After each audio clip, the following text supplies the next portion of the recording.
ያበደ ሰው ሁሉ መንገድ ላይ አብደው የምናያቸው ሰዎች ሁሉ ያሳበዳቸው ጅን፣ ሸይጣን፣ ሲሕር ነው ማለት አይደለም። ይሄ መታወቅ መቻል አለበት። የእብደት መንስኤ ሸይጣንና ጅን ወይም ሲሕር ብቻ አይደለም። ይሄንን ታላላቅ ዑለሞች በኪታቦቻቸው ላይ አስቀምጧል። ኢማም ኢብን አልቀይም አልጀውዚ ረሒመሁላህ በዛድል ሚዓድ የሚል ኪታባቸው ላይ ተናግረዋል። ከሳቸው ውጭ ደግሞ ሌሎች ታላላቅ ዑለሞችም የእብደት መንስኤዎችን አስቀምጧል።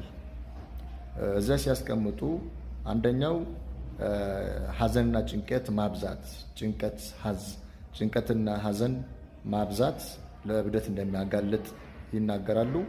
ሌላኛው የእብደት መንስኤ ኢብን ቀይም እንደተናገሩት አኽላጡ ረዲአ ብሎ የሚያስቀምጣቸው ነገሮች አሉ። አኽላጡ ረዲአ ብሎ የሚያስቀምጣቸው እነዚህ የምንበላቸው ነገሮች መጥፎ ቅይጦች። ብዙ ነገር አንድ ሰው ይበላል፣ የተለያየ ምግቦችን ይበላል፣ ያቀላቅላል። ከዛ ጨጓራ ላይ ይሰባሰባሉ፣ ይጠራቀማሉ። ከዛ ወደ ዋስዋስና ወደ እብደት እንደሚያመራ ኢብን አልቀይም አልጀውዚ ረሒመሁላህ በኪታባቸው ላይ አስቀምጠዋል።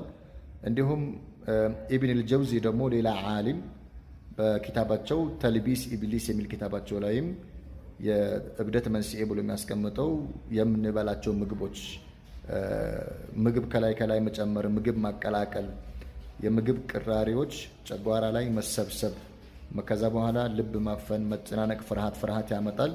መጨረሻ ላይ ወስዋስና ወደ እብደት ያስገባል ይላሉ። እናም ይህ እንግዲህ ታላላቅ ዑለሞች በኪታቦቻቸው ላይ ያስቀመጡት እንደዚህ አይነት የእብደት መንስኤዎች አሉ። አንድ ሰው መንገድ ላይ አብዶ ስናየው ድግምት አድርገውበት ነው፣ በቡዳ ነው፣ በአይነናስ ነው፣ በሸይጣን ነው ያበደው ማለት ልክ አይደለም። ምክንያቱም የእብደት መንስኤ ሸይጣንና ሲሕር ብቻ አይደለም፣ የአእምሮ ጭንቀትም አለ። በአእምሮ ጭንቀት የሚመጣ እብደት፣ በፍርሃት በአእምሮ ጭንቀት በሐሳብ ብዛት የሚመጣ እብደት በሐኪም ቤት ይድናል።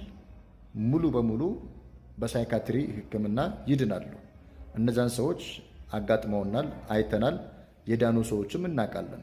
እናንተ የምታውቁትም ሰዎች ይኖራሉ። አብደው እብድ ተብለው በሐኪም ቤት እገዛ፣ በሐኪም ቤት መድኃኒት የዳኑ ሰዎች አሉ። ከዛ በተረፈ በአይነናስና በሸይጣን የሚመጣ እብደት ደግሞ ያለምንም ጥርጥር በቁርአን ይድናል።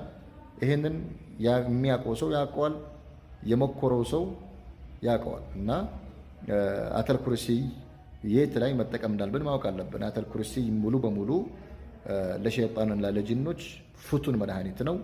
ነገር ግን ሸርጥ ይኖረዋል። አተል ኩርሲ የሚቀራው ሰው